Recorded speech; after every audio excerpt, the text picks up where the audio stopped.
The House chamber was packed as tensions ran high over a contentious policy debate.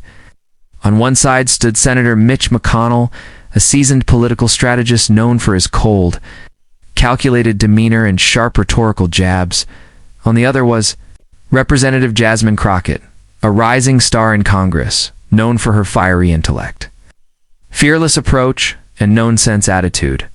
The issue at hand wasn't new. It revolved around government spending and social policy, but what made this particular exchange unforgettable was what happened when McConnell attempted to challenge Crockett's credibility.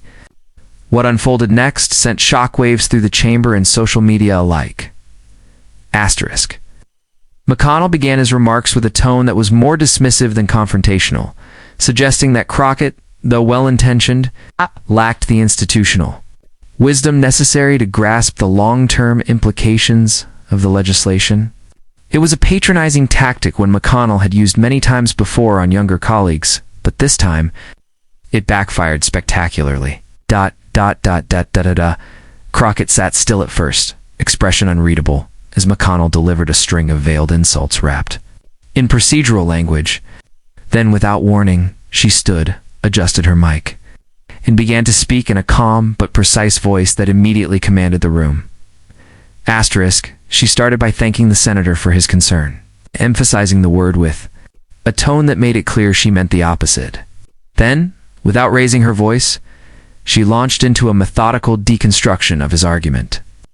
Respectfully, Senator McConnell, she began, I do not lack institutional wisdom. I reject institutional arrogance. That single sentence shifted the energy in the room. Members who moments before had been flipping through papers or scrolling on phones looked up. Crockett wasn't simply responding, she was taking control of the narrative. Asterisk, with striking clarity. She laid out the history of the bill, citing precise dates, votes, and amendments, many of which McConnell himself had supported in earlier years. She questioned how the senator could argue against a provision he had once championed, pointing out the contradiction without ever resorting to personal attack. You say we need to think long-term, she continued. I agree, but long-term. Thinking is not repeating the mistakes of the past and expecting different results. McConnell, seated across from her, began to blink more rapidly, a subtle but telling sign that he was growing uncomfortable. Asterisk. Crockett pivoted next to the substance of McConnell's accusations, which had centered around claims that the bill would lead to economic instability. With the precision of a seasoned litigator, she presented economic data, expert analyses, and case studies that directly contradicted his claims. She used McConnell's own previous statements from public hearings and interviews to show inconsistency in his stance. Either the senator was misinformed then or is misrepresenting now, she said pointedly. The chamber stirred as the implications settled in. McConnell's face remained expressionless, but the flush of color in his cheeks told another story. Asterisk. Then came the knockout blow-not, delivered with volume, but with precision. Crockett looked straight at McConnell and said, You accuse me of not understanding the long-term consequences, but sir, you've been in this chamber for over 3 decades. And yet here we are still debating issues you promised your votes.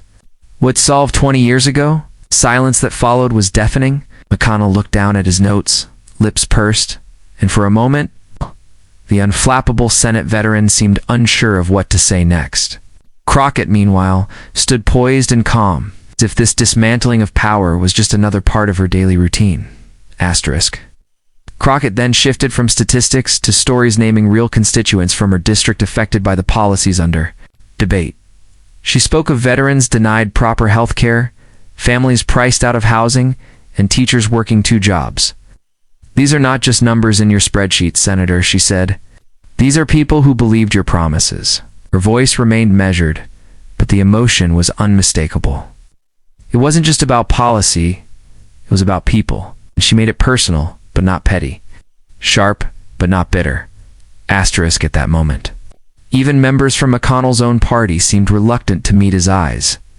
Crockett's mastery of tone, facts, and empathy had turned a routine political disagreement into a full-blown reckoning. As she closed her statement, she offered McConnell one final line, spoken not as an insult, but a challenge. If institutional wisdom means ignoring lived experience, then I'll gladly remain the student if it means listening to the people outside this chamber." The room erupted in applause, not a raucous cheer, but a firm, respectful acknowledgement of rhetorical brilliance. The moment went viral within minutes. Clips of Crockett's speech flooded social media. The hashtags #Crockett claps back and #face said it all were trending by evening. Political analysts described the moment as generational, transformative, and a case study in tactical rhetoric. News outlets replayed her statements in prime time, and even late-night hosts referenced McConnell's now infamous expression, a mix of confusion, frustration, and disbelief, caught in high definition for the world to see. Memes exploded across platforms, many showing McConnell's frozen face, juxtaposed with captions like, "When the homework is turned back with all the corrections." Despite the attention, Crockett didn't bask in the viral fame. She returned to her office, posted a short message, thanking her constituents for their support, and got back to work. Meanwhile, political commentators debated whether this moment signaled a broader shift in congressional dynamics where younger, outspoken leaders like Crockett are no longer content to play polite. Instead, they are rewriting the playbook. Refusing to defer to experience when experience fails to deliver results, the old guard was officially on notice * in the days that followed. McConnell avoided further direct interaction with Crockett on the House floor. He issued a vague statement about welcoming all voices in policy discussions, but didn't acknowledge the exchange directly. Reporters asked repeatedly whether he felt his comments were out of line. He declined to elaborate. His silence was more revealing than any response he could have given.